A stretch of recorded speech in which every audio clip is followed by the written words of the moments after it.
Hello friends, welcome to study with king production YouTube channel. दोस्तों, आज की ये वीडियो जो है आपके आने वाले किसी भी एग्ज़ाम के लिए, खास करके रेलवे ग्रुप डी और एनटीपीसी के एग्ज़ाम के लिए बहुत ही महत्वपूर्ण हो जाएगी, क्योंकि ये एग्ज़ाम स्पेशल वीडियो है। और इससे पहले जो है हम लोग पार्ट 1 केमिस्ट्री का पढ़ लिए थे। अब जो है हम लोग कंटिन्यू इसको रखेंगे, ताकि जो है एग्ज़ाम से पहले जितना भी कवर हो पाएगा मुझसे मैं करा दूंगा आप लोगों को, ठीक है। और इस बुक का जो पीडीएफ है आपको टेलीग्राम चैनल पर दे दिया गया है, आप वहां से रिवीजन कर सकते हैं डायरेक्ट, ठीक है। सारा पीडीएफ एक बार में दे दिया गया था, ठीक है। मुझे लगा कि आप लोग वहां से पढ़ करके खुद से रिवीजन कर सकते हो, ठीक है। इसलिए मैं यहाँ पे वीडियो नहीं बना रहा था, लेकिन आप लोग का कमेंट्स बहुत आया, इसलिए मैं फिर से इस सीरीज़ को चालू कर दिया, ताकि आप लोग को दिक्कत हो रही थी बहुत। तो आज के ये वीडियो में जो है हम लोग पार्ट 2 में हम लोग पढ़ने वाले हैं डाल्टन का परमाणु सिद्धांत, अणु और परमाणु भार को, यानी कि 2 टॉपिक को पढ़ने वाले हैं, ठीक है। तो चलिए शुरू कर लेते हैं इस वीडियो को ज़्यादा टाइम नहीं वेस्ट करके। दोस्तों, शुरू करने से पहले आपको बता दूं, अगर आप लोग चैनल पर पहली बार आए हैं तो चैनल को सब्सक्राइब करके बेल आइकन को जरूर प्रेस करें, ताकि आपको हर एक वीडियो का नोटिफिकेशन सबसे पहले टाइम टू टाइम मिलता रहे। और दोस्तों, ये जो 20 दिन हम गैपिंग हो गया, ये सारे पूजा फेस्टिवल को लेकर के ही होगा। अब जो है गैपिंग नहीं चलेगा आप लोग का, ठीक है। अब जो है ये सीरीज़ जो है आपका कंटिन्यू होगा, जितना मैं करा पाऊँगा एग्ज़ाम से पहले तो करा दूंगा, ठीक है। मतलब मेरा पूरा कोशिश रहेगा कि आपका ये बुक ख़त्म करना, ठीक है। और साथ में करंट अफेयर भी चलाऊंगा, ठीक है। तो चलिए शुरू कर लेते हैं इस वीडियो को ज़्यादा टाइम नहीं वेस्ट करके। तो चलिए शुरू करते हैं, और आज से हम लोग जो है डाल्टन का परमाणु सिद्धांत को पढ़ेंगे, डाल्टन्स एटॉमिक थ्योरी को। तो डाल्टन का सिद्धांत इस नियम पर आधारित है। तो डाल्टन का सिद्धांत जो है रासायनिक संयोजन के सिद्धांत पर आधारित है। ऑप्शन नंबर बी यहाँ पे हट जाएगा। देखिए, डाल्टन का परमाणु सिद्धांत रासायनिक संयोग के नियम पर आधारित है। डाल्टन के परमाणु सिद्धांत के अनुसार सभी द्रव्य, चाहे तत्व यौगिक या मिश्रण हो, सूक्ष्म कणों से मिलकर बने होते हैं, जिन्हें परमाणु कहते हैं। डाल्टन के परमाणु सिद्धांत के अनुसार परमाणु पदार्थ का अविभाज्य कण होता है। रासायनिक संयोजन के मुख्य रूप से 2 नियम हैं, द्रव्यमान संरक्षण का नियम और दूसरा क्या होता है, निश्चित अनुपात का नियम। नेक्स्ट है, देखिए, डाल्टन का सिद्धांत आधारित है किस नियम पर। तो डाल्टन का सिद्धांत आधारित है रासायनिक संयोजन के नियम पर। ऑप्शन नंबर ए यहाँ पे हट जाएगा। नेक्स्ट है, डाल्टन का परमाणु सिद्धांत निम्न में से किसके लिए एक स्पष्टीकरण प्रदान करता है। तो डाल्टन का परमाणु सिद्धांत जो है द्रव्यमान संरक्षण और निश्चित अनुपात के नियम के सिद्धांत को स्पष्टीकरण करता है। ऑप्शन नंबर बी यहाँ पे। नेक्स्ट है, डाल्टन की पद्धति के अनुसार निम्न में से कौन सा कथन सही है। तो डाल्टन के पद्धति के अनुसार जो है, इसके नियम के अनुसार परमाणु पदार्थ के अविभाज्य कण है, यानी कि परमाणु पदार्थ जो है अविभाज्य कण है, यह जो है डाल्टन के परमाणु सिद्धांत से पता चलता है। ऑप्शन नंबर डी यहाँ पे हट जाएगा। इसकी व्याख्या देखते हैं। जॉन डाल्टन के सिद्धांत के अनुसार प्रत्येक पदार्थ छोटे छोटे कणों से मिलकर बना होता है, जिन्हें परमाणु कहते हैं, और परमाणु के किसी भी भौतिक या रासायनिक विधि से विभाजित नहीं किया जा सकता है। यानी कि परमाणु को जो है कोई भी भौतिक और रासायनिक विधि से विभाजित नहीं कर सकते हैं हम लोग। डाल्टन का परमाणु सिद्धांत जो है द्रव्यमान संरक्षण के नियम और निश्चित अनुपात के नियम पर आधारित है। इस नियम के प्रमुख बिंदु निम्नतर हैं।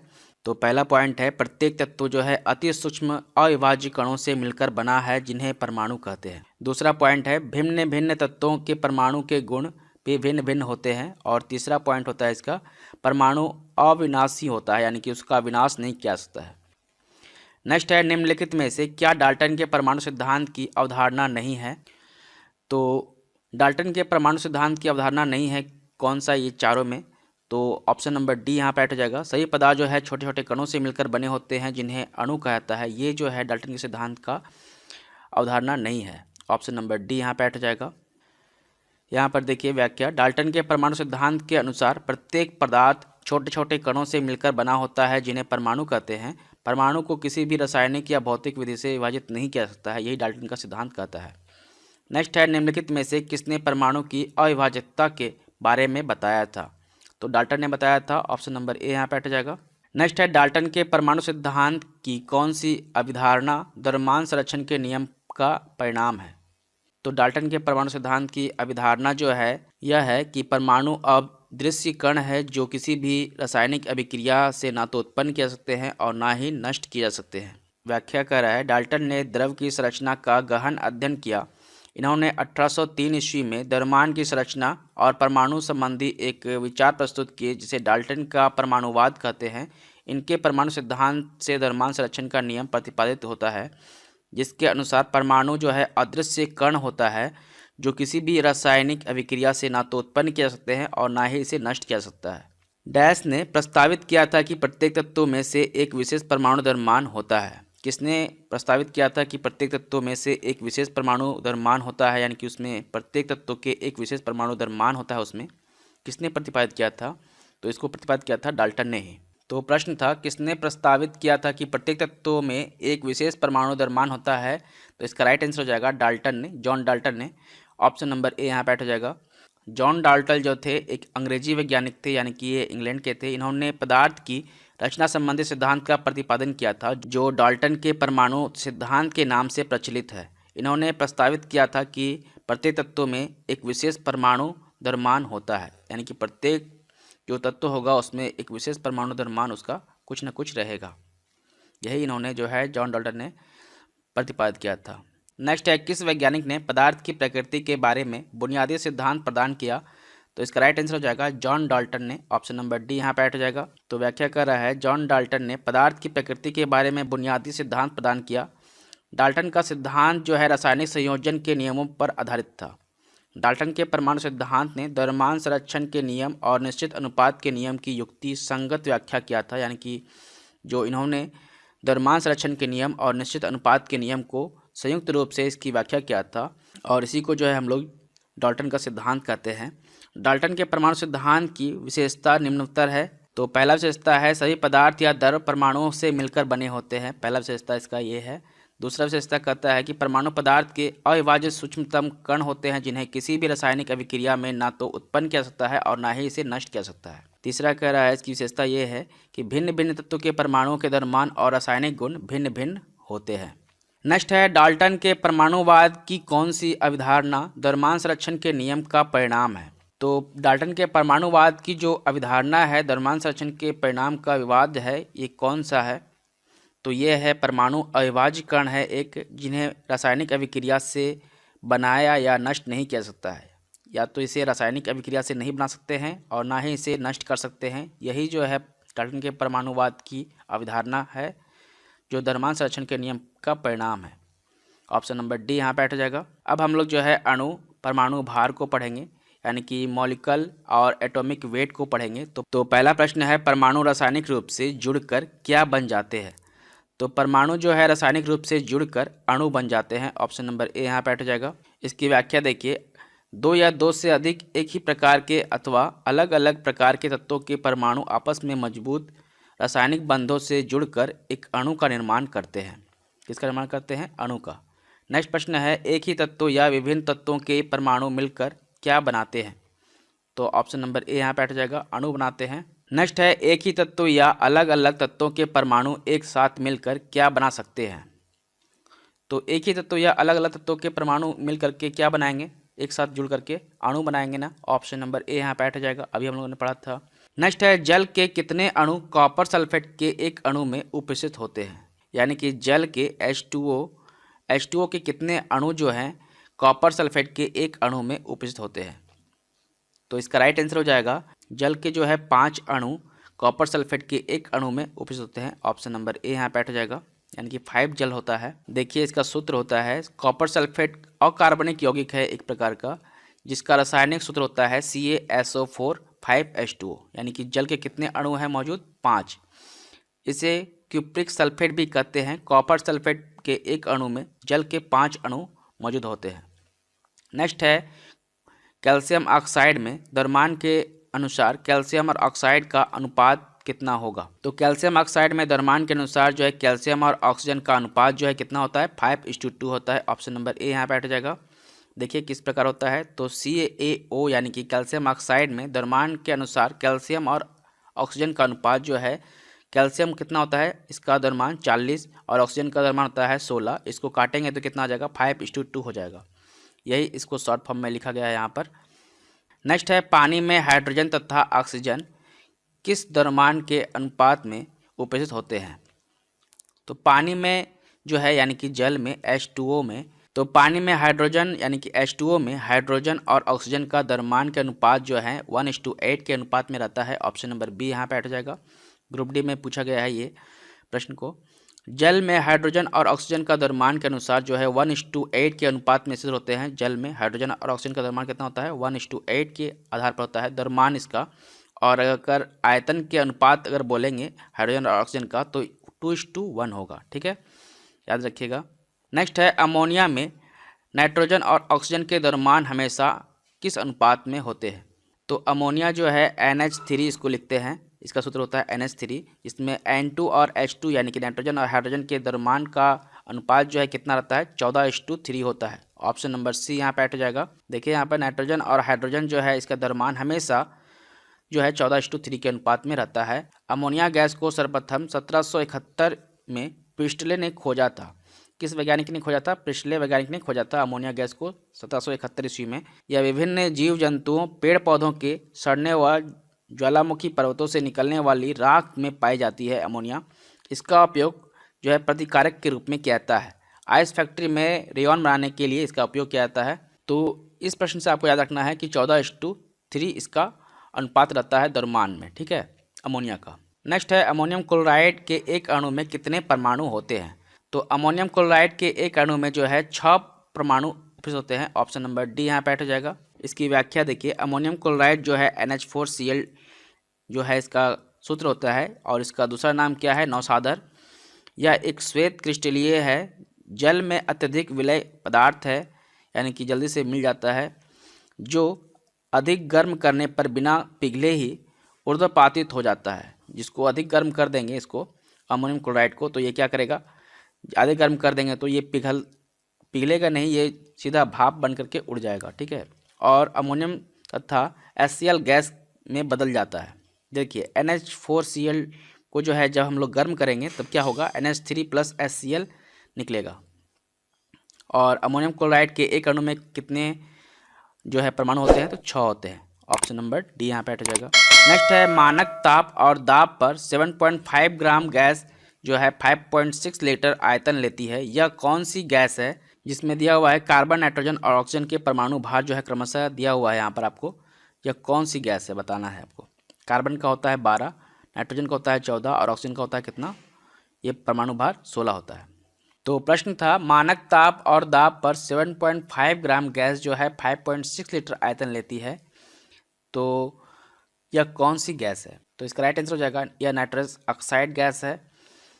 इसका सॉल्यूशन देखिए, इसका सॉल्यूशन देखिए, मानक ताप और दाब पर जो है 5.6 लीटर गैस का भार जो है 7.5 ग्राम दिया हुआ है। अतः 1 लीटर गैस का भार जो है कितना हो जाएगा? इतना ग्राम हो गया।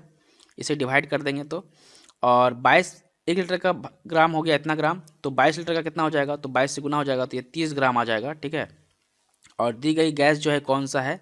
इसका अणुभार जो है 30 ग्राम होता है ये नाइट्रस ऑक्साइड का। ठीक है, दी गई गैस जो है एनो है, एनो का अणुभार जो है 14 + 16 यानी कि 30 ग्राम होता है। अतः दी गई गैस जो है एनो गैस होगी। ठीक है, नेक्स्ट है निम्न में से किस यौगिक में सबसे अधिक परमाणु होते हैं? तो H2SO4 में जो है सबसे अधिक परमाणु उपस्थित होते हैं।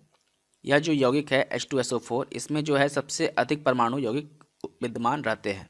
यहाँ पर देखिए व्याख्या, HNO2 में 4 परमाणु विद्यमान होते हैं, H2SO4 में जो है 7 परमाणु होते हैं, और कार्बन डाइऑक्साइड में जो है 3 परमाणु उपस्थित होते हैं, और कार्बन हाइड्रोक्साइड में जो है यहाँ 5 परमाणु उपस्थित होते हैं। अतः यह स्पष्ट है कि सल्फ्यूरिक अम्ल जो है यह सबसे अधिक जो है परमाणु इसमें मौजूद है, 7 है, तो इसीलिए जो है ये राइट आंसर हो जाएगा। नेक्स्ट है कैल्शियम का परमाणु द्रव्यमान जो है कितना है? तो कैल्शियम का परमाणु द्रव्यमान होता है 40। ऑप्शन नंबर डी यहाँ पे हट जाएगा। तो कैल्शियम आवर्त सारणी के द्वितीय समूह द्वितीय ए का तत्व है। कैल्शियम का रासायनिक चिन्ह जो है Ca होता है। परमाणु संख्या 20 होती है तथा परमाणु भार जो है 40.08 ग्राम होती है। इस रासायनिक तत्व की खोज जो है 1808 ईस्वी में सर हम्फ्री डेवी ने किया था। किसने किया था? सर हम्फ्री डेवी ने, एक वैज्ञानिक थे, इन्होंने ही 1808 ईस्वी में जो है कैल्शियम का खोज किया था। चूना पत्थर कैल्शियम का महत्वपूर्ण खनिज स्रोत है। यह अपने शुद्ध रूप में चमकीले रंग का होता है। कैल्शियम जो है यह अपने शुद्ध रूप में चमकीले रंग का होता है। किस रंग का होता है? चमकीले रंग का होता है कैल्शियम। नेक्स्ट है NH4NO3 में नाइट्रोजन का प्रतिशत कितना होता है? तो NH4NO3 में जो है नाइट्रोजन का प्रतिशत जो है कितना होता है, तो यह होगा 35%। ऑप्शन नंबर ए यहाँ पे बैठ जाएगा। देखिए इसको कैसे बनाया गया है।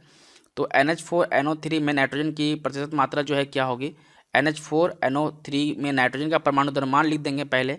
इसका मतलब ये पूरे फार्मूला का जो है परमाणु भार निकालेंगे, यानी कि द्रव्यमान निकालेंगे, और NH4NO3 का कुल अणु द्रव्यमान यहाँ पर नीचे में लिखे नहीं है, और इंटू कर देंगे किससे, 100 से। तो इसका क्या निकल जाएगा, या नाइट्रोजन का प्रतिशत निकल जाएगा। ठीक है, तो इसको निकालना है, कैसे निकलेगा, देखिए इसमें नाइट्रोजन का निकालना है ना सिर्फ।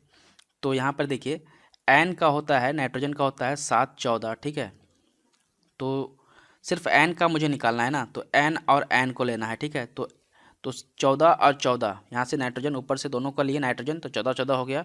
और यहाँ पर देखिए इसका कुल अणु द्रव्यमान लेना है, तो 14, और हाइड्रोजन का होता है 1 1, तो 1:4। ठीक है, 1:4 हो जाएगा, यानी कि द्रव्यमान देखिए यहाँ पर 1 है, तो 1:4, यानी यहाँ पर लिखा गया है 4, और यहाँ पर 14, और ऑक्सीजन का होता है 8 16। ठीक है, 16 तिया 48। ये सबको जोड़ देंगे, उसके बाद गुना करके और इंटू कर देंगे तो आ जाएगा। ठीक है, तो देखिए इसको जोड़ेंगे तो 14 14 28 हो जाएगा, और इसको अगर जोड़ेंगे पूरे को तो 28 हो जाएगा। और यहाँ पर जो है 0 0 कैंसिल हो जाएगा जब, तो 4 दूनी 8, 4 7 28। ठीक है, तो 2 पंचे 10, 7 पंचे 35% जो है इसका राइट आंसर हो जाएगा। नेक्स्ट है कार्बन डाइऑक्साइड में कार्बन की प्रतिशत मात्रा कितनी होती है। तो कार्बन डाइऑक्साइड में कार्बन की प्रतिशत मात्रा कितनी होगी, तो इसको भी इसी तरह सॉल्व कर लेंगे। तो कार्बन का होता है 6 12, परमाणु भार कितना हो गया 12, तो 12 पहले, उसके बाद ऑक्सीजन कितना हो जाएगा, तो ऑक्सीजन होता है 8 और 16, तो 16 दूनी 32, तो 32, और ये कितना हो गया 12, तो ये नीचे में आ जाएगा और कार्बन ऊपर में रहेगा 12। ठीक है, इंटू कर देंगे 100, तो आ जाएगा इसका, तो ये कितना हो जाएगा 4, और यहाँ हो जाएगा 4 44/12 इंटू 100, तो 12/44 इंटू 100। ठीक है, तो यहाँ पे काटेंगे 4 तिया 12, 4 से 11 बार में, और ये कितना हो जाएगा, तो 300 हो जाएगा, और डिवाइड बाय 11 हो जाएगा, तो ये कितना हो जाएगा 27.3%। ऑप्शन नंबर डी यहाँ पे बैठ जाएगा। देखिए CO2 में कार्बन की प्रतिशत मात्रा कितनी होती है, तो हम लोगों ने कहा कार्बन का होता है 6 12, और ऑक्सीजन का होता है 8 16। ठीक है, तो कार्बन डाइऑक्साइड कितना हो जाएगा, तो C हो जाएगा कितना 12, तो कार्बन का परसेंटेज पूछा है ना, तो कार्बन का परसेंटेज इक्वल टू कितना हो जाएगा 12 बाई टोटल परमाणु लिखना है मुझे नीचे में, तो ये कितना हो जाएगा, देखिए 12 12, और यहाँ ऑक्सीजन 16 दूनी 32, 12 और प्लस 32 जोड़ दीजिए और इंटू 100 कर दीजिए। इसी को सॉल्व करेंगे तो कितना आ जाएगा, ये वाला आ जाएगा 27.3। ये गलत दिया है। ठीक है, इसका सॉल्यूशन ये गलत है। देखिए सॉल्यूशन सही था, वहाँ पर निकाला नहीं था पूरा, तो यहाँ पर पूरा सॉल्यूशन किया उसी तरह से किया ना जिस तरह से मैंने बताया। ठीक है, 12 और 32 को जोड़ देंगे तो कितना आ जाएगा 44 तो आएगा, तो ये कितना हो जाएगा 27.3% हो जाएगा। नेक्स्ट है एक H2O अणु में उपस्थित हाइड्रोजन की प्रतिशत कितनी होती है। तो यहाँ पर हाइड्रोजन का परसेंटेज पूछ रहा है ना, तो हाइड्रोजन कितना होता है, एक होता है, यानी कि 2 हो जाएगा ऊपर में, और ऑक्सीजन कितना होता है 8 16 होता है। ठीक है, तो 16 प्लस 1 17। ठीक है, इंटू 100, इसको सॉल्व कर देंगे तो हाइड्रोजन का परसेंटेज आ जाएगा, कितना आ जाएगा 2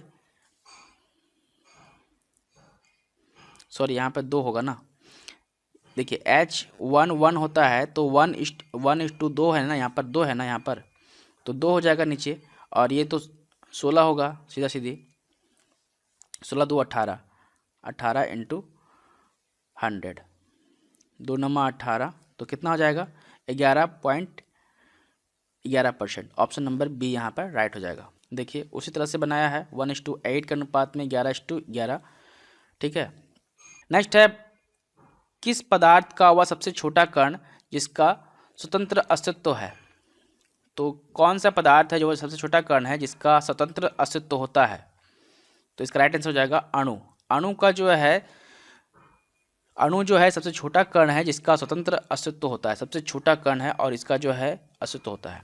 किसी पदार्थ का वह छोटा कण, सबसे छोटा कण जो स्वतंत्र अवस्था में रह सकता है, जिसमें उस पदार्थ के सभी अणु विद्यमान रहते हैं उसे अणु कहते हैं। उदाहरण के लिए ऑक्सीजन, हाइड्रोजन, नाइट्रोजन इत्यादि है।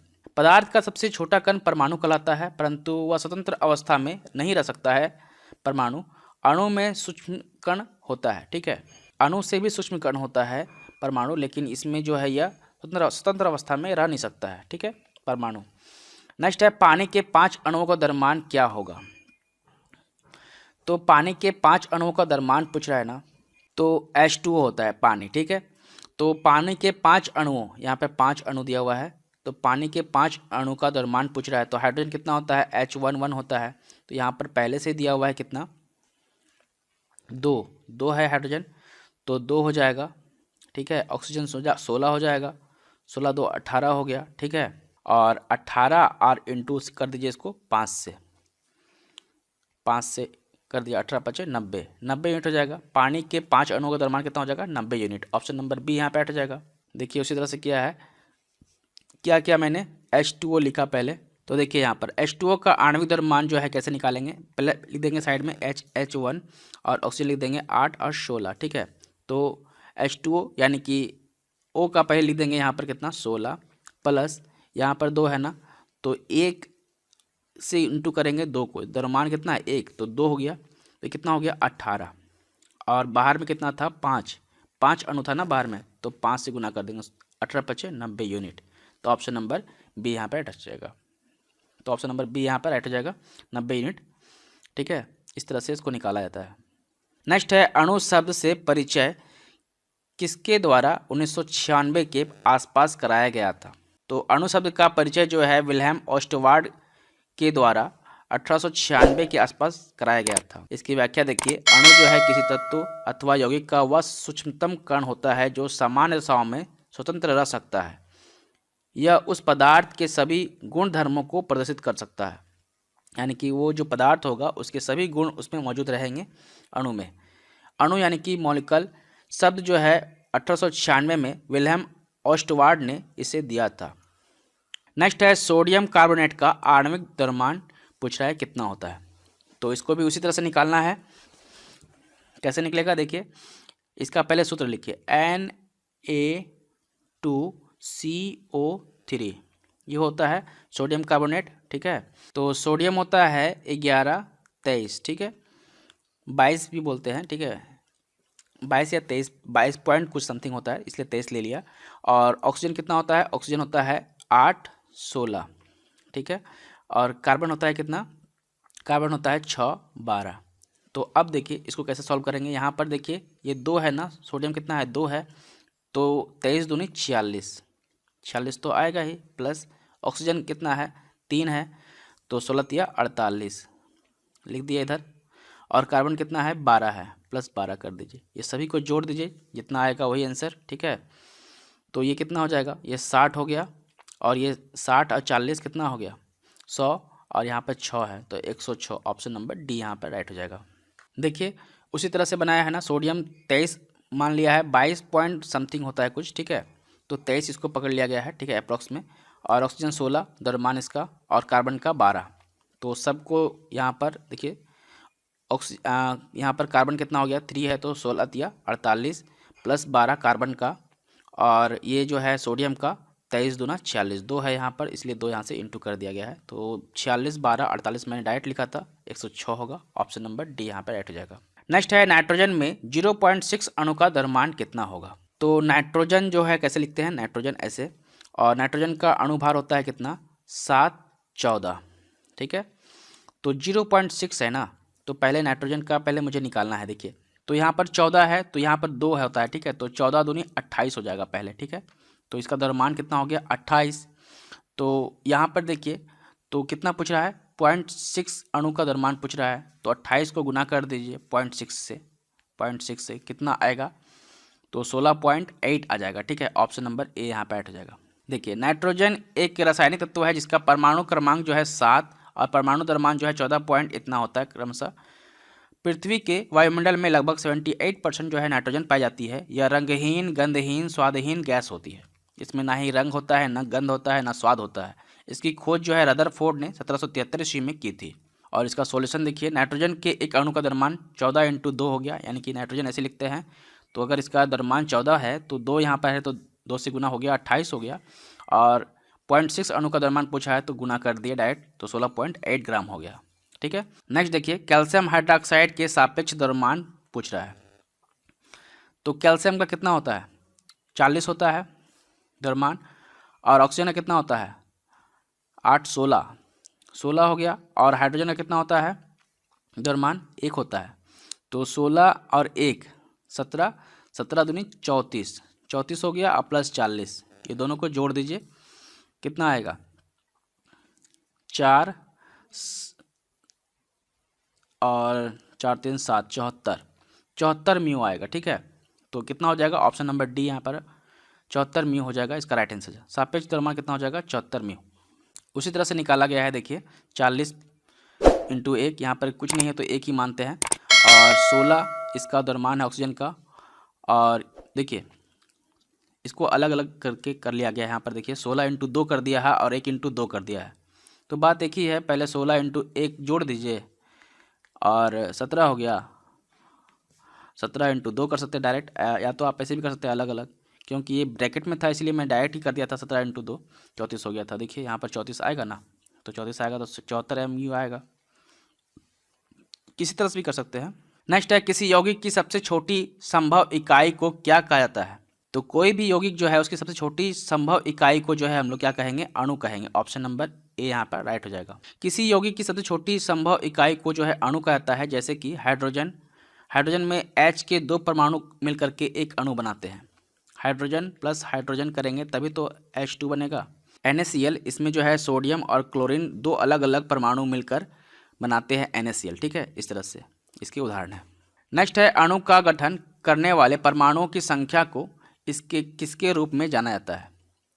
तो अणु का गठन करने वाले परमाणुओं की संख्या को जो है इसके हम लोग परमाणुकता के रूप में इसे हम लोग जानते हैं। ऑप्शन नंबर बी यहाँ पे हट जाएगा। तो यहाँ पर व्याख्या देखिए, किसी अणु की संरचना में प्रयुक्त होने वाले परमाणुओं की संख्या को उस अणु की परमाणुकता कहते हैं। अर्थात अणु का गठन करने वाले परमाणुओं की संख्या की इसके परमाणुकता के रूप में जाना जाता है। जैसे कि ऑक्सीजन के, यानी कि ऑक्सीजन कैसा होता है O2 होता है, तो इसकी परमाणुकता कितनी हो जाएगी 2 हो जाएगी, यही इसकी परमाणुकता है 2। नेक्स्ट है, अणु शब्द किसने प्रतिपादित किया था। तो अणु शब्द जो है इसको प्रतिपादित किया था डेमोक्रिटस ने। ऑप्शन नंबर बी यहाँ पे हट जाएगा। तो अणु शब्द का प्रतिपादन किया था डेमोक्रिटस वैज्ञानिक ने। किसी पदार्थ के वे सूक्ष्म कण जो स्वतंत्र अवस्था में रह सकते हैं तथा उसमें उस पदार्थ के सभी अणु उपस्थित होते हैं उसे अणु कहते हैं, अणु कहलाते हैं वे। अणु शब्द को जो है डेमोक्रिटस वैज्ञानिक ने प्रतिपादित किया था। नेक्स्ट प्रश्न है, एक किसको किसी भी या हिस्से या एक यौगिक के उसके किसके अंश के रूप में परिभाषित किया जा सकता है जो स्वतंत्र अवस्था में सक्षम और उस तत्व के सभी गुण उसमें विद्यमान रहते हैं। तो उसे क्या कहेंगे, अणु, तत्व और सबसे छोटा, यानी कि एक अणु जो किसी भी तत्व के हिस्से या एक यौगिक के सबसे छोटे अंश के रूप में परिभाषित किया जा सकता है उसे, जो स्वतंत्र अवस्था में सक्षम है और उस तत्व के सभी गुण उसमें मौजूद होते हैं, वही जो है अणु कहलाते हैं। ये तो परिभाषा दे दिया डायरेक्ट, ठीक है, ऐसे इसको परिभाषित कर देंगे। नेक्स्ट है, सभी तत्वों के सापेक्ष परमाणविक द्रव्यमान जो है किसके एक परमाणु के संबंध में पाए गए हैं। तो इसका राइट आंसर हो जाएगा, तो सभी तत्वों के सापेक्ष परमाणविक द्रव्यमान जो है कार्बन 12 के एक परमाणु के संबंध में पाए गए हैं। ऑप्शन नंबर डी यहाँ पे हट जाएगा। इसकी व्याख्या देखिए, किसी तत्व के सापेक्ष परमाणु द्रव्यमान को कार्बन 12 यानी कि C12 समस्थानिक जो होता है कार्बन का, इसके द्रव्यमान यानी कि 1/12 भाग के अनुपात द्वारा व्यक्त किया जाता है। अर्थात यह कह सकते हैं कि किसी तत्व का परमाणु द्रव्यमान जो है वह संख्या है जो बताती है कि उस तत्व के एक परमाणु का द्रव्यमान जो है C12 के एक परमाणु के द्रव्यमान के 12वें भाग में कितना गुना भारी है, यह बताता है। नेक्स्ट है, CaOH2 के अणु में कितने परमाणु मौजूद हैं, इसको निकालना है परमाणु। तो कैसे निकलेगा, तो कार्बन का परमाणु संख्या कितनी हो जाएगी 1, ठीक है, यहाँ पर परमाणुता कितनी है इसकी 1 है, कुछ नहीं है तो 1 है। ऑक्सीजन का कितना हो जाएगा 2 और हाइड्रोजन का कितना हो जाएगा 2, ठीक है, तो 2 यहाँ पर लिख दिया गया है, तो कितना हो जाएगा 1 2 2 5 हो गया। ऑप्शन नंबर बी यहाँ पर ऑप्शन नंबर सी यहाँ पर ऐड हो जाएगा। ठीक है, कैसे निकलेगा परमाणुकता? अगर कहें H2O तो इसमें परमाणुकता कितनी है, तो इसमें कितनी हो जाएगी 2 और 1 3, 3 परमाणुकता है इसमें। ठीक है, उसी तरह से यहाँ पर देखिए, यहाँ पर कुछ नहीं है तो एक मांगने, यहाँ पर कुछ नहीं है तो एक मानेंगे। ठीक है, इसी तरह से यहाँ पर Ca, तो Ca में कुछ नहीं है तो एक मान लिए इसको।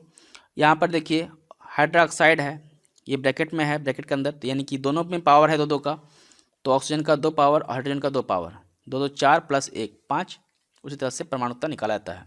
ठीक है, नेक्स्ट है कार्बन डाइऑक्साइड में कार्बन और ऑक्सीजन द्रव्यमान द्वारा अनुपात में मौजूद होता है कितना, यानी कि कार्बन डाइऑक्साइड में कार्बन और ऑक्सीजन का द्रव्यमान अनुपात जो है कितना होता है ये बताना है।